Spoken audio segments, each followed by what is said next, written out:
नमस्कार दोस्तों, अगर आपका बैंक खाता कर्नाटक के कारवार के दी कारवार अर्बन कोऑपरेटिव बैंक में है तो आपके लिए जरूरी खबर है। अच्छी खबर आपके लिए नहीं है।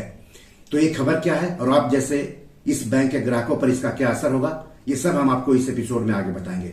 लेकिन सबसे पहले अगर आप चैनल के लिए नए हैं तो सब्सक्राइब कर लीजिए, वीडियो को ज्यादा से ज्यादा शेयर कीजिए ताकि ज्यादा से ज्यादा लोगों तक जानकारी पहुंचे। हो सकता है आपके एक शेयर से आपके किसी अपनों का ही भला हो जाए। तो चलिए आगे बढ़ते हैं। तो दोस्तों, आरबीआई ने कर्नाटक के कारवार के दी कारवार अर्बन कोऑपरेटिव बैंक पर 12 जून 2024 के कारोबार की समाप्ति से पाबंदी लगा दी है। यानी बैंक अब पाबंदी के साथ कारोबार करेगा अगले आदेश तक। आरबीआई ने कहा है कि बैंक द्वारा सार्वजनिक जमा राशि को कम करके दिखाने, अपने लोन के साथ साथ अपने निवेश को बढ़ा चढ़ाकर दिखाने, अपनी चल निधि की स्थिति के गलत तरीके से रिपोर्ट करने के अलावा सांविधिक लेखा परीक्षकों द्वारा बहियों का लेखा परीक्षा नहीं किए जाने के कारण पाबंदी लगाई गई है। सवाल है कि इस पाबंदी का मतलब क्या है, बैंक के लिए भी और इस बैंक में पैसा रखने वालों के लिए भी। तो सबसे पहले बात कर लेते हैं कि बैंक के लिए इस पाबंदी का क्या मतलब है। तो पाबंदी के बाद यह बैंक यानी कर्नाटक के कारवार के दी कारवार अर्बन कोऑपरेटिव बैंक भारतीय रिजर्व बैंक से लिखित रूप में पूर्व अनुमति लिए बिना कोई भी लोन और एडवांस ना तो देगा और न ही उसका नवीकरण यानी रिन्यूअल करेगा। कोई निवेश नहीं करेगा, निधियां यानी फंड उधार लेने और नई जमा राशियां यानी डिपोजिट्स जैसे कि एफडी, आरडी, सेविंग्स डिपोजिट स्वीकार करने सहित अपने ऊपर कोई भी देयता यानी लायबिलिटी नहीं लेगा।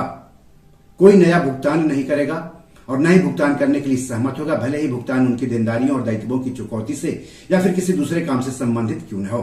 कोई समझौता या इस तरह की कोई व्यवस्था नहीं करेगा। इसके अलावा बैंक अपनी किसी भी संपत्ति या आस्ति यानी एसेट्स को न तो बेचेगा, न अंतरित करेगा यानी ट्रांसफर करेगा और न ही उसका निपटान यानी सेटलमेंट करेगा। हालांकि बैंक कुछ आवश्यक मदों जैसे कर्मचारियों के वेतन, किराया, बिजली बिल आदि के संबंध में खर्च कर सकता है।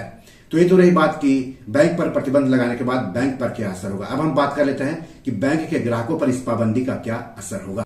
तो सबसे बड़ी आफत जो इस पाबंदी की आई है वो बैंक के ग्राहकों पर आई है। जमाकर्ता यानी जिन लोगों का पैसा इस बैंक में जमा है वो अब प्रतिबंध की तारीख से फिलहाल 6 महीने तक कुल शेष जमा राशि में से एक भी पैसा नहीं निकाल सकेंगे। भले ही बैंक में उनका बचत खाता हो, एफडी, आरडी या चालू खाता या कोई और खाता क्यों न हो, उन खातों में कितना भी पैसा क्यों न जमा हो, एक भी पैसा नहीं निकाल सकेंगे अगले 6 महीने तक के लिए या फिर अगले आदेश तक।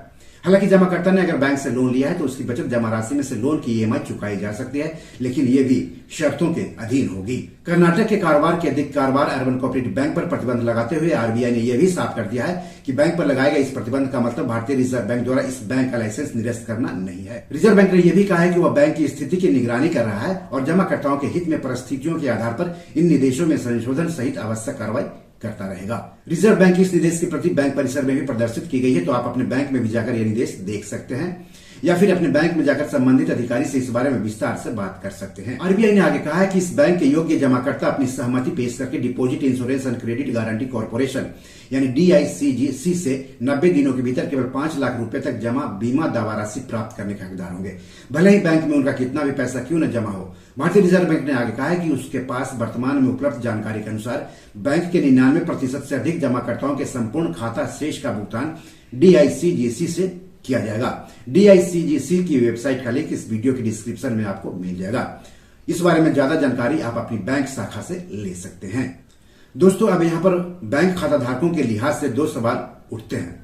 पहला, अगर किसी ने प्रतिबंध लगने की तारीख के बाद कि किसी को उस बैंक का चेक दिया होगा तो क्या होगा, या फिर उस बैंक से किसी के लोन की ईएमआई किसी और बैंक में अपने आप नियत तारीख को जाती होगी और वह तारीख प्रतिबंध की तारीख यानी 12 जून 2024 के बाद की हो तो क्या होगा।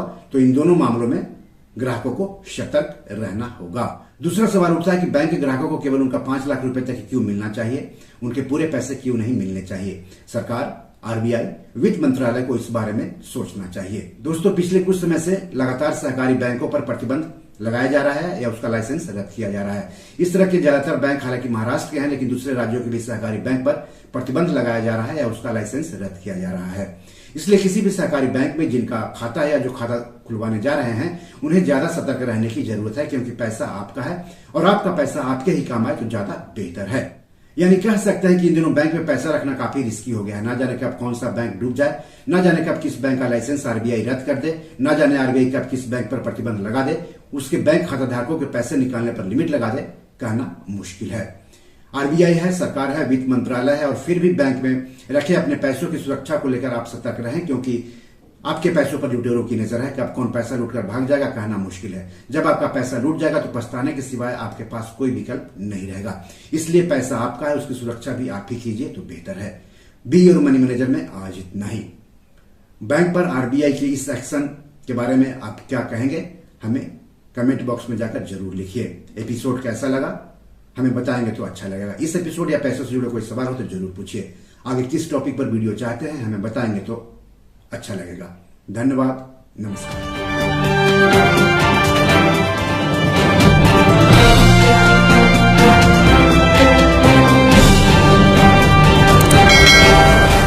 दोस्तों, ये मेरी 7 किताब है जो कि amazon.com पर पब्लिश है। आप इसे डाउनलोड करके पढ़ सकते हैं। इन किताबों के लिंक्स इस वीडियो के डिस्क्रिप्शन में दिए हुए हैं। इन 7 किताबों में से 5 किताब मनी मैनेजमेंट पर है, यानी पैसा निवेश करके अधिक पैसा कैसे कमाएं पर आधारित है।